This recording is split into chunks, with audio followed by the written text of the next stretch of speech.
E agora, os riscos que essa galera toda está exposta. Porque assim, não é dois riscos não, né? Dependendo da atividade, os riscos são grandes. São grandes. Vamos pegar aqui. Um vidraceiro que trabalha em prédio, tá? Então, ele está trabalhando num prédio. Olha o risco. Não é só ele. É as pessoas em volta. Elevação de material, nós já falamos aqui. Se dependendo a amarração de como foi subido, que às vezes não consegue subir pelo elevador, porque é um vidro grande, é alguma coisa. Às vezes tem que pegar um guindaste ou um guindalto, que seria o caminhão muque, certo? Para elevar esse material. Às vezes não consegue, que é muito alto. Às vezes vai por uma grua ou um próprio guincho. Se dependendo a amarração que for, então risco de queda, risco de o material que você está colocando, a corda, o cabo de aço que está ali, ele não suportar. Então tem que ter uma fiscalização, uma observação. A pessoa que está operando lá tem que ter o curso de NR12, tem que ter toda a documentação. Será que ele está em altura? Ele mediu a pressão dele naquele dia? Ele está bem, não está bem? Olha o risco que está. Às vezes você está trabalhando lá embaixo e está passando um material. Então você está colocando em risco as outras pessoas. Nós estamos falando de uma construção de um prédio ali, se ele colocar um vidro, certo? Mas existe também o risco dessa peça vir, bater em algum local, prensar, machucar, quebrar. A maioria das pessoas que estão trabalhando lá vai que finca no pescoço. Então, risco de acidente também. E a gente falando certo? de vidro comum, ou que não é temperado. Aquilo ali vira uma navalha, né? Navalha.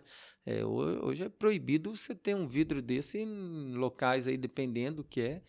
A instalação, você observa, vários vídeos você observa ali que a pessoa às vezes não coloca no vidro ali uma isolação, que seja uma fita, a pessoa vem e bate a cabeça ali também, então às vezes fica até transparente, as pessoas nem observam da forma que for. Nós estamos citando aqui num prédio, certo? Mas dependendo desse prédio, se ele tem um fosso, está na parte de baixo, às vezes ali ainda tem umas situações ali insalubre, às vezes tem um risco de animais peçonhentos, tá? Então tem que cuidar também desde onde você vai entrar, o ambiente que você está entrando ali. E eu observo muito a questão de você subir escada. O pessoal está subindo, então às vezes numa casa, numa construção um pouco menor ali, num sobrado, precisa subir e está com aquele vidro ali de uma forma ou de outra. A pessoa tropeçou, o risco de cair e machucar é muito grande.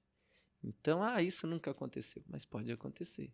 Então, ter toda a proteção, colocar o próprio vidro, você colocar proteções no vidro, certo? Para que isso não ocorra, e sem dizer o prejuízo para o vidraceiro, né? Qual vidraceiro que nunca teve um prejuízo aí de falha, de um corte, de alguma coisa que seja, né? Às vezes mediu até errado, chega lá, não encaixa e vai querer bater e acaba acontecendo alguma coisa. Então, assim, existe risco enormes para várias situações. Mas pegar um vidraceiro que vai fazer uma instalação num hospital. Opa! UTI.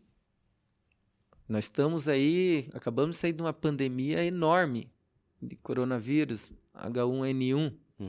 A pessoa, para entrar lá, ela vai ter que estar tudo amparado, com máscara, com óculos. Além do risco normal que tem da atividade deles, existem os riscos adicionais.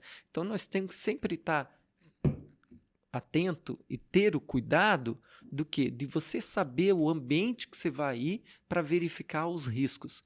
Daí entra aquele assunto que nós vamos falar mais para frente, que é a tal da APR, que é a análise preliminar de risco. Eu vou trabalhar num certo local, eu tenho que analisar tudo antes. Quais são os riscos que eu vou ter naquele ambiente?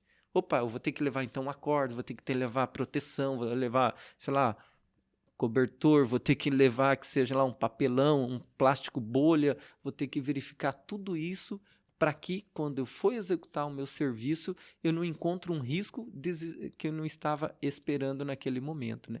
Então, tudo vai depender, Thiago, o tipo de serviço aonde você vai executar, vai encontrar o risco. O risco é que nem construção civil, existe de tudo, né? Até, às vezes, num espaço confinado, que a pessoa não está preparado lá. Agora, esses dias, eu fui analisar um acidente em um navio em Itajaí, que o rapaz foi dar uma solda, no dia anterior os caras tinham pintado, a hora que ele deu o pingo de solda, explodiu.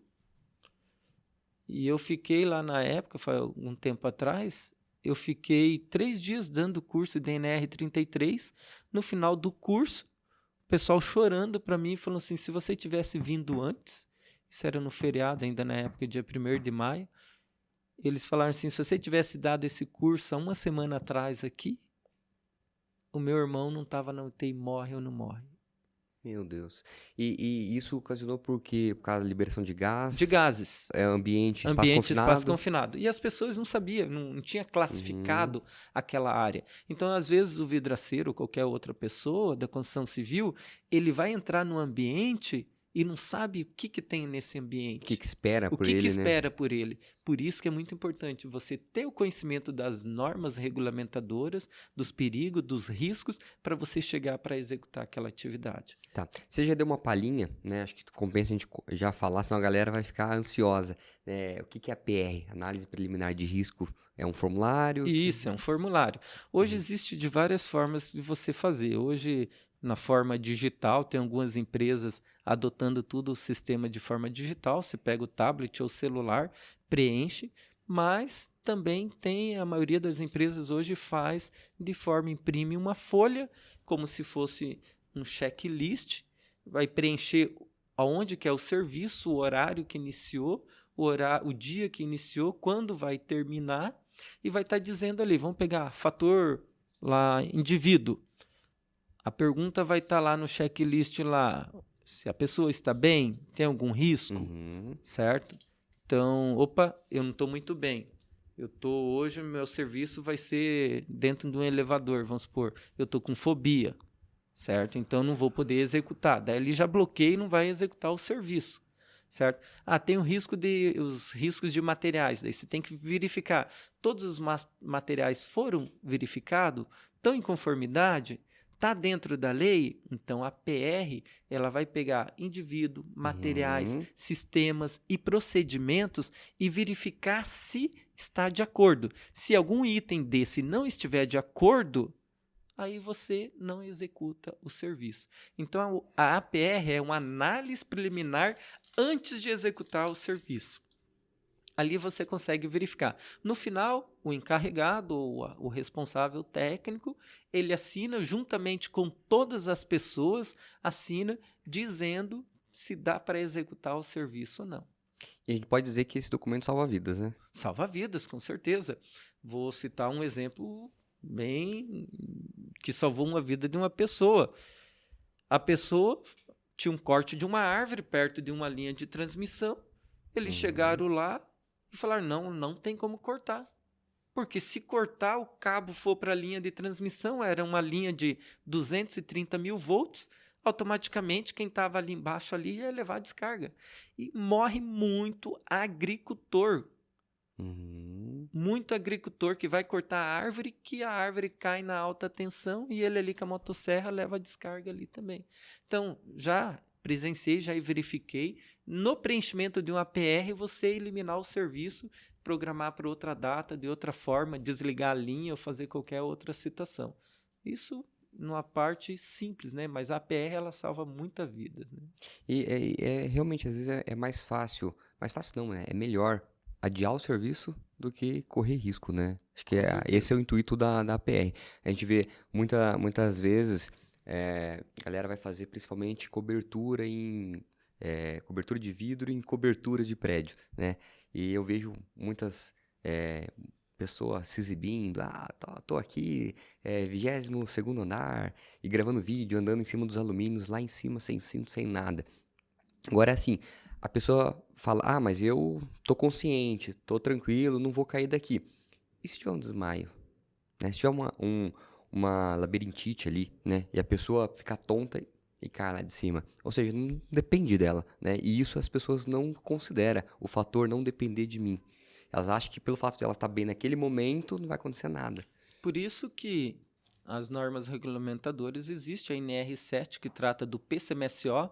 O médico do trabalho ele vai examinar, ele vai solicitar para que o funcionário faça todos os testes para ele mesmo, para que não ocorra nenhum tipo de problema. Se tem labirintite, se tem, às vezes, pressão alta, a pessoa tem diabetes, então o médico vai dar o parecer técnico, através do médico do trabalho, que ele elaborou o PCMSO, dizendo, olha, essa pessoa está apta, essa não está apta para trabalho em altura.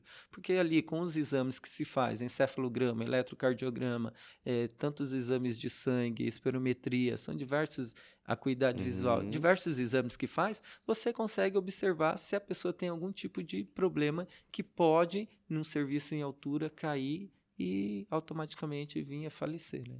E sem contar, um pouquinho atrás você comentou de fazer a aferição da pressão da pessoa, né? Às vezes ela acha que pelo fato dela ter sido liberada em todos os exames, ela não precisa mais fazer a aferição. O que isso impacta, o não fazer a aferição antes de iniciar as atividades? Então, isso são metodologia que algumas empresas adotam.